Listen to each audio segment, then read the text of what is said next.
So main ముందు public static ఎందుకు రాయాలో నేర్చుకుందాం. ఓకే, సో ప్రతి ప్రోగ్రామ్ మనం అబ్జర్వ్ చేస్తే క్లాస్ నేమ్, ఇందులో మనం ఏం చేస్తాం, మెయిన్ మెథడ్ రాస్తాము, దాంట్లో ఏదైనా స్టేట్మెంట్స్ రాస్తాం. సో ఇక్కడ మనకు తెలియని కాన్సెప్ట్ ఏంటంటే మెయిన్ ముందు పబ్లిక్ స్టాటిక్ ఎందుకు రాయాలి. మనం సీలో ఓన్లీ వైట్ మెయిన్ అని రాస్తాము, జావాకు వచ్చేవరకు పబ్లిక్ స్టాటిక్ అని రాస్తాం. సో ఈ పబ్లిక్ స్టాటిక్ ఎందుకు రాయాలో నేర్చుకునే ముందు సో మనం ఒక సింపుల్ క్లాస్ ఎగ్జాంపుల్ తీసుకుందాం. Okay, so simple class example ఏంటంటే, ఫర్ ఎగ్జాంపుల్ క్లాస్ ఏ ఉంది, ఇందులో ఒక మెథడ్ ఉంది. So A is the class name, F1 is the method name. ఇప్పుడు ఏలో ఉన్న మెథడ్ని ఎగ్జిక్యూట్ చేయాలంటే, అంటే క్లాస్లో ఉన్న మెథడ్ని ఎగ్జిక్యూట్ చేయాలంటే కంపల్సరీ ఏం క్రియేట్ చేయాలి, దీనికి ఆబ్జెక్ట్ని క్రియేట్ చేయాలి. ఆబ్జెక్ట్ ఎలా క్రియేట్ చేస్తాము, class name object name equal to new class name. Next ఇందులో ఉన్న మెథడ్ని ఎలా కాల్ చేస్తాము, ఆబ్జెక్ట్ డాట్ F1.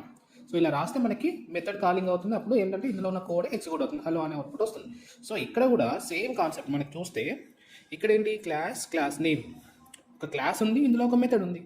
సో క్లాస్లో ఉన్న మెథడ్ని ఎగ్జిక్యూట్ చేయాలంటే కంపల్సరీ ఏం క్రియేట్ చేయాలి, దీనికి ఒక ఆబ్జెక్ట్ని క్రియేట్ చేయాలి. ఎలా క్రియేట్ చేస్తాం, object class name object name equal to new class name. Okay, next ఇందులో ఉన్న మెథడ్ని ఇందులో ఉన్న మెథడ్లో ఉన్న వాల్యూని ఎలా కాల్ చేస్తామంటే ఓబీ డాట్ మెయిన్.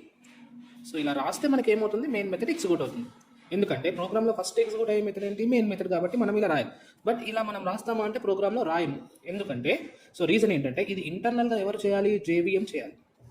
ఎందుకు అంటే సో మనం ప్రోగ్రామ్లో ఆబ్జెక్ట్ని క్రియేట్ చేయలేము. ఎందుకంటే ఫస్ట్ ప్రోగ్రామ్లో ఎగ్జిక్యూట్ అయ్యేది ఏంటంటే మెయిన్ మెథడ్ ఎగ్జిక్యూట్ అవుతుంది. సో మెయిన్ మెథడ్ ఎగ్జిక్యూట్ చేయాలంటే మనం ఎగ్జిక్యూట్ చేయడం అవసరం లేదు, డైరెక్ట్గా మెయిన్ మెథడ్ డైరెక్ట్గా ఎగ్జిక్యూట్ కావాలి.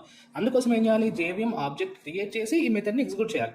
బట్ JVM ఏం చేస్తుందంటే ఇంటర్నల్గా ఆబ్జెక్ట్ని క్రియేట్ చేయదు.